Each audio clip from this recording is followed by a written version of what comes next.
If you're deep in the trenches of Solana, you probably ask yourself several questions every single day. Why do I miss every single runner? Why does this line go up and that one go down? And how do I stop losing my lunch money? Depending on who you ask those questions to, the answers will differ. Some will tell you to look into tracking wallets. Me. Others will just tell you to lock in, and then there's the third species. A rare breed of trader so jacked up on Zin and whiskey that none of what he says makes any sense because it gets caught up with the shit that comes out of his mouth. He lurks telegrams, posting pictures of squiggly lines and made up numbers, looking for any kind of confirmation bias that his degenerate Microsoft Paint drawing skills will actually stop him losing money. This is the technical analysis trader, or as I call them, fucking technical analysis, or astrology for men, is essentially just a way of reading a chart to interpret what will happen next. You draw a pretty triangle because you think the price will go up, and your ex said you might cheat on her because the moon is in a Leo rising and it was raining outside. What's the difference? A price chart really is just a representation of human psychology, or when it comes to meme coins, autism.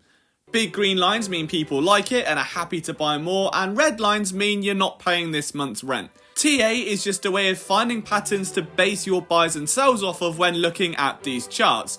It sounds simple enough, and it kind of is, until it isn't. For example, here's a look at the hit TV show Friends, but every character has been replaced by someone that can ruin your technical analysis. When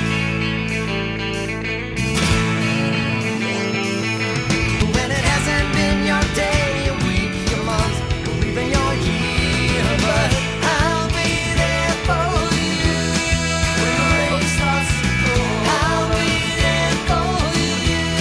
Like I've been there before, I'll be there for you. 'Cause you're there for me too. I really need to go outside. The truth is that nobody even really knows if it works on stocks, leverage trading, or on core crypto plays, let alone meme coins. But it is easier to accept that there is weight to drawing fancy lines and spouting bollocks to your friends when there is years of history to go off. If Bitcoin dips to 35k and bounces back every single time, there's at least evidence that there's some buying interest there. If your random PumpFun of a cat on a skateboard goes from 12k to 75k and back to 30, no amount of technical analysis is going to save you from Armageddon. In sports, a lot of people use stats to defend their favourite players when they're drastically underperforming. But he's completed 68% of his passes. That's great. His team is 0-4, he's thrown 12 interceptions and the offense can't score. It's exactly the same in crypto. Technical analysis should help tell the story and not be the story. The difference in drawing a retracement on a meme coin to see where support and resistance is and doing it on a stock is simple. One is propped up by hedge funds, banks and insiders who dictate the floor based on information you don't have, and the other is propped up by Alan from Kentucky, who's just made 5 SOL in 10 minutes and is now about to bomb the chart. As opposed to millions and billions of dollars being thrown around a stock chart each day, there might be 70 people PvPing for a profit on a PumpFun coin. At what point does a fib retracement matter if the dev has decided that his scam has run long enough and it's time to go full Oppenheimer?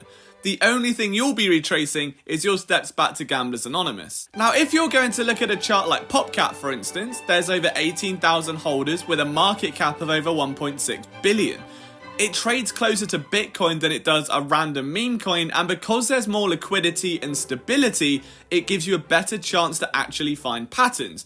Try doing that during an earthquake, and that's basically what some random American father does, vaping down his microphone in Telegram at 4 in the morning. popcat consolidated from a dump at $200 million, and over the next few months bounced off that level about 3 times before ascending to the 1 billion market cap we see today. That is easy to see, and therefore technical analysis might have more validity. But it doesn't stop the fact that at any point a whale with 38 million in his wallet could turn heel and ruin it for everyone.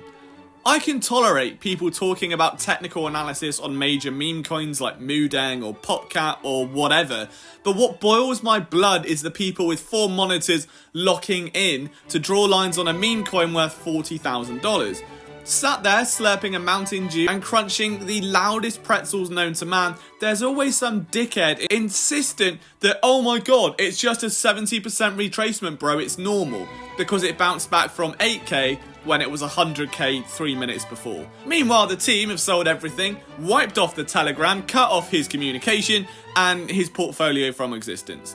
Good job. Drawing a breakout wedge is all well and good, but you just don't know what can happen. A KOL could pick up the coin and tweet about it, giving you a god candle and a subsequent Jeep fest within a minute, or a top holder could dump his bag along with the 7 wallets he transferred supply to, ruining the coin completely. You can use things like volume as an indicator, but even that can get manipulated by bots.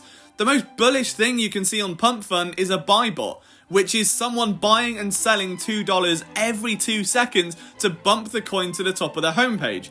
This is also known as fake volume. Just because you can draw a wedge on the S&P and predict a reversal based on whether it's overbought, it doesn't mean you can draw shapes on a crypto chart. It's a different game.